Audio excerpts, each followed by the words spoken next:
What's up, gamers? It's Above, back with another video, this time with the Grandmaster Nightfall guide for Exodus Crash. That is this week's Nightfall. It is back in the rotation, and it's actually one that was available to us a few seasons ago for the first ever Conqueror. However, this time around, I actually think it's a little bit easier, but we're going to be guiding you through every single step, and we'll be doing these guides week in and week out to make sure we can get you guys Conqueror as easily and smoothly as possible. So you may be wondering, why do we need a guide for a GM that we've already experienced? Well, the game has evolved quite a bit with Beyond Light. The weapons that were meta a few seasons ago are now sunset. New weapons like Lament have risen to the top in most activities. We have completely different artifact mods and new stasis abilities that change the way we play, and the yearly expansion brought a bunch of new lights into the game for the first time. There's a whole batch of Guardians who haven't touched GMs yet, and with that, I want to ensure that all players will benefit from this guide, regardless of their skill level or past experience. This Nightfall is filled with ad-dense encounters. The plate encounter where you scan your ghost and the final boss room both can be pretty overwhelming at times,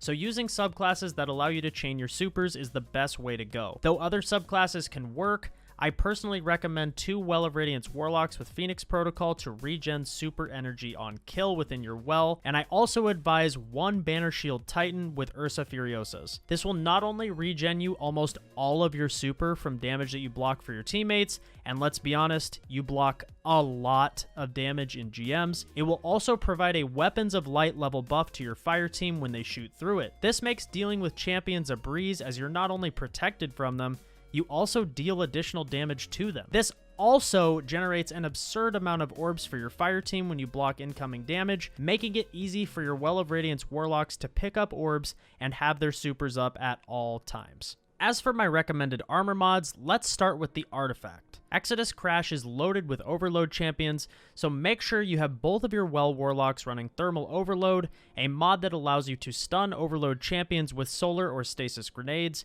and you're going to pair this with Surge Eater. This mod will refund your grenade each time you stun an overload champion, so you'll essentially have your overload stun available to you at all times. The other mods that I find to be absolutely essential are Arc Resistance due to the sheer amount of Arc in this Nightfall, as well as Sniper Resist as most of the Arc snipers will one-shot you due to the negative modifier that increases incoming Arc damage within Exodus Crash. I also highly recommend, if you have Taking Charge and Protective Light, that you equip them, because Sheltered by the Void can absolutely be your saving grace in some of the most hectic encounters. Weapon loadouts are definitely flexible here, so feel free to use what you're comfortable with. There are many viable exotic options, including Anarchy, Ariana's Vow, the Lament, Xenophage, and many more. I personally have found that 2 Izanagis and 1 Divinity is the best loadout for this GM. Not only does Divinity instantly stun overload champions, it also provides a massive crit bubble for your 2 snipers. This combination almost 2-shots any overload,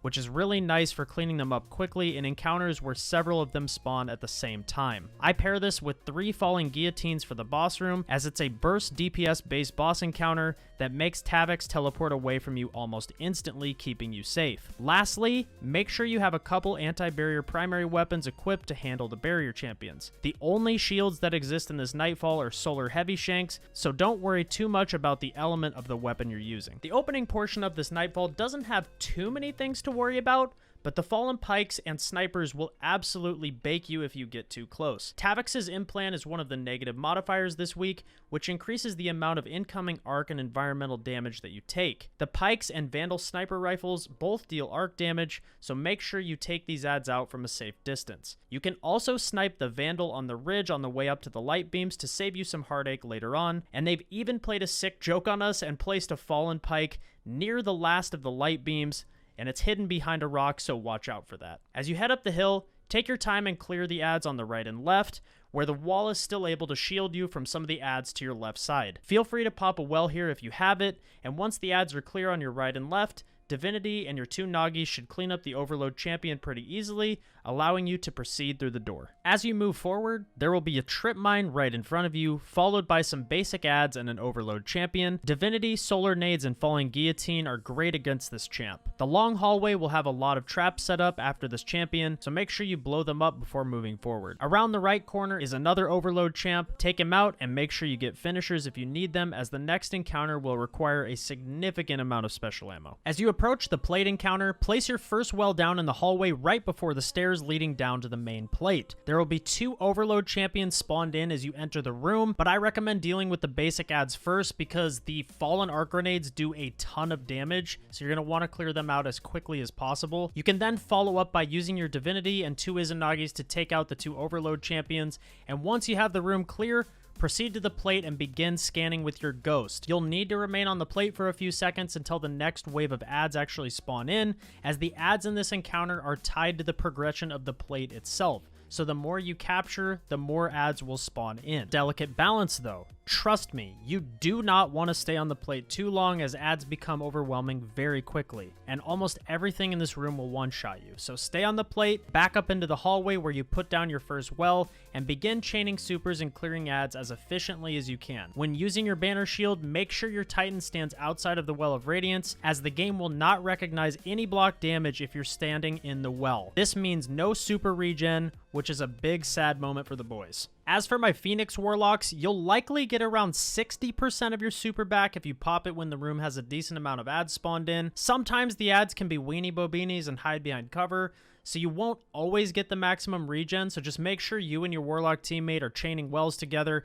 and make sure you're also collecting the orbs generated by your Titan. This will make sure someone has a super up at all times, because you're going to need it. As I mentioned before, there are multiple waves of overload captains, and at 50%, during the ghost scan, barrier champions also spawn in. And once you kill a barrier champion, more overload captains spawn. So it's very important to make sure you're chaining wells all the way throughout this encounter. And then once you've cleared out everything, you'll be able to progress. Now for the open world transition zone. Yay! Yeah, except that everything in the patrol space is 1300 power and the Curse Fallen Pikes are back. Yep, Arc. Kill these from a distance and try and stay off your Sparrow as much as possible. I also like to jump from structure to structure on the left side to maintain high ground from the adds and pikes. This helps me, especially because you're up so high that typically they don't even pay too much attention to you. Once you've collected all 6 light beams, you'll be able to progress forward to the fallen spider tank. I like to Sparrow over to the right side at the bottom of the hill as it's relatively safe from adds, and you have a nice head glitch that you can use while damaging the spider tank from a nice distance. Once it's dead, you can move on to what I refer to as the pre-boss encounter. This dark room is what I call the pre-boss climb. This room used to be pretty brutal in the last season that this GM was available because they packed a bunch of adds on the bottom floor, but it seems like they nerfed this room quite a bit actually. There are fewer adds, and the wanted enemy is actually no longer a part of this Nightfall either. When you enter the room, there will be 10 to 15 basic enemies with an overload captain hanging out around the back staircase. Div and Izzy work very well to clean him up quickly. There isn't too much else to worry about. My biggest advice would be to keep an eye out for the fallen vandals that can one-shot you, so play your cover and try to make a special finisher or 2 just in case you need the ammo in the boss room. Before entering the boss room, make sure all 3 members of your fire team are ready to drop down together. If someone jumps down before your teammates are ready, it can actually lock someone out of the boss room, so make sure you're all ready to go before heading into the arena. Once down there, you want to make sure that everyone has their supers, so hang out for a bit before killing the final shank to regen any super you may have lost to special finishers. The only thing to note is that this GM has had its time limit reduced to just 30 minutes before darkness encroaches, compared to 45 minutes on a typical GM timer. This means that you will no longer be able to res your teammates once the timer hits 30 minutes. Now that you have your supers, kill the final shank and the boss fight will begin. I like to play near the tall pillar on the right hand side of the arena. It does a great job breaking line of sight from the adds in the center of the boss room, and even does a decent job funneling enemies towards you in an organized way, instead of the random chaos that usually ensues. Wait until Thavix pushes up to you before popping your first well on the backside of the pillar. Once there, immediately apply divinity to the boss while the other 2 use guillotine. This gets rid of him in just a couple seconds, which is very important because the boss can melt you even in a well if you leave him around too long. The rest of this boss fight revolves around playing cover near the pillar while chaining supers as much as possible. If you notice there's a lull in the spawn of adds, wait to pop your next well until you see more spawn in, or you hear the boss moving towards you. This encounter can be very chaotic at times, so maximizing the time your supers are available when you really need them is crucial for each damage phase. Entering the 3rd damage rotation, 2 barrier champions will spawn in on your left. Try to focus on damaging Thavix first to make him teleport away. This will allow you to focus on the 2 barrier champions alone with limited chaos, and the boss will actually not spawn back in until you kill both of the barriers, so feel free to take your time here. Just make sure to keep an eye on the 30-minute timer as I noted before. Once he returns, reapply div and you should be able to finish the boss fight in this damage phase, making this first GM a GG. And with that, thank you guys so much for watching this guide. Again, if you guys did find it useful, I would greatly appreciate a like and even a subscription if you found that I've deserved it. Additionally, I do helps over on my Twitch channel at twitch.tv/above. We help with GMs 3 to 4 days a week, so swing on by if you guys don't have a team and hop in the queue. We also have an amazing community over there, and I promise you'll enjoy your time. Until next time, gamers, thank you for watching, and I'll see you in the next video. Peace!